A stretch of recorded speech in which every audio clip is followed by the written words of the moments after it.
Assalamualaikum warahmatullahi wabarakatuh. Pada video kali ini kita akan membahas tentang kewajiban belajar mengajar menurut perspektif hadis. Kami dari kelompok 2 yang beranggotakan saya Adina Khairatul Laidi dengan teman saya Tazkiyatul Rizqillah Fauzi yang akan menjelaskan dengan singkat tentang definisi belajar dan mengajar. Dilanjutkan dengan hadis-hadis tentang kewajiban belajar dan mengajar serta keutamaan belajar dan mengajar. Untuk penjelasan yang akan kita sampaikan, tetap stay di channel ini dan kita simak untuk video kelanjutannya. Materi yang pertama, yakni definisi belajar dan mengajar.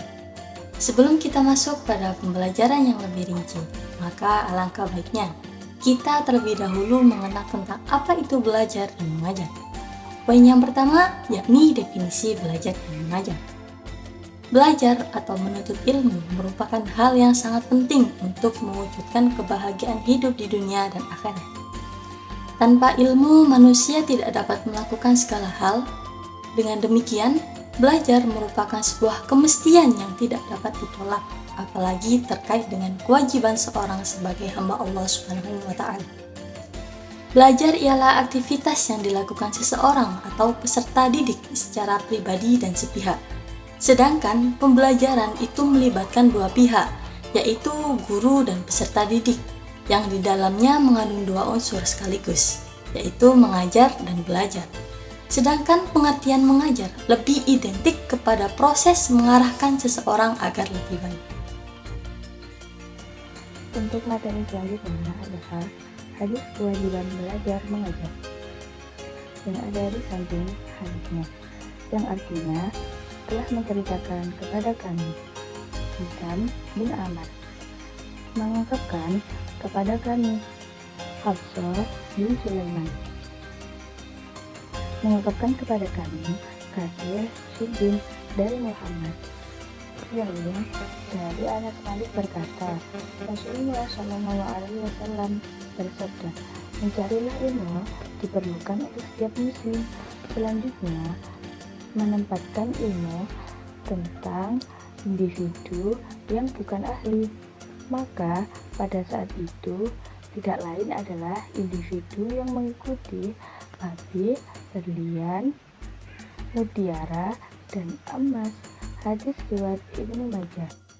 Dari hadis lain juga menerangkan kewajiban belajar sebagaimana yang diriwayatkan oleh Alani dari Ali radhiyallahu an tentang kewajiban menuntut ilmu dengan tambahan lafaz-lafaz yang berbeda dari sebelumnya. Hadis tersebut yang artinya menuntut ilmu itu hukumnya wajib bagi setiap muslim. Maka wahai hamba, jadilah engkau seorang yang alim atau pelajar, dan tidak ada kebaikan di luar dari kedua golongan tersebut.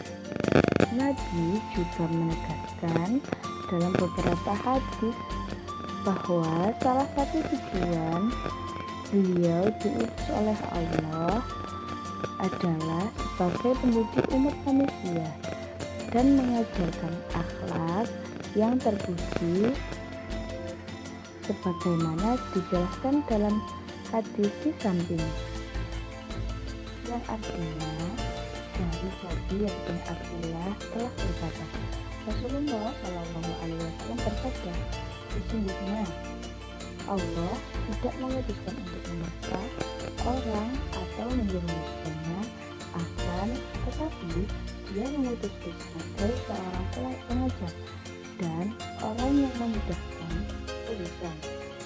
Hadis riwayat Muslim. Selanjutnya adalah dari keutamaan belajar mengajar. Tidak ada agama seperti agama Islam, dan tidak ada kitab suci yang seperti Al-Quran yang begitu mengutamakan ilmu dan menganjurkan manusia untuk mencarinya. Allah Subhanahu wa Ta'ala juga menginginkan kedudukan orang yang berilmu dan menjelaskan keutamaannya, serta kelebihan di dunia dan akhirat. Allah Subhanahu wa Ta'ala juga menganjurkan untuk belajar dan mengajar ilmu serta meletakkan kaidah-kaidah dasar hukum-hukum dalam hal tersebut sebagaimana yang dicantumkan di dalam Al-Quran sebagai bukti wahyu yang diturunkan kepada Nabi Muhammad SAW adalah perintah untuk membaca yang merupakan kunci bagi ilmu yang menyebutkan bahwa orang-orang yang berilmu pengetahuan akan berbeda dengan orang-orang yang tidak berilmu. Sekian dari kelompok kami. Terima kasih.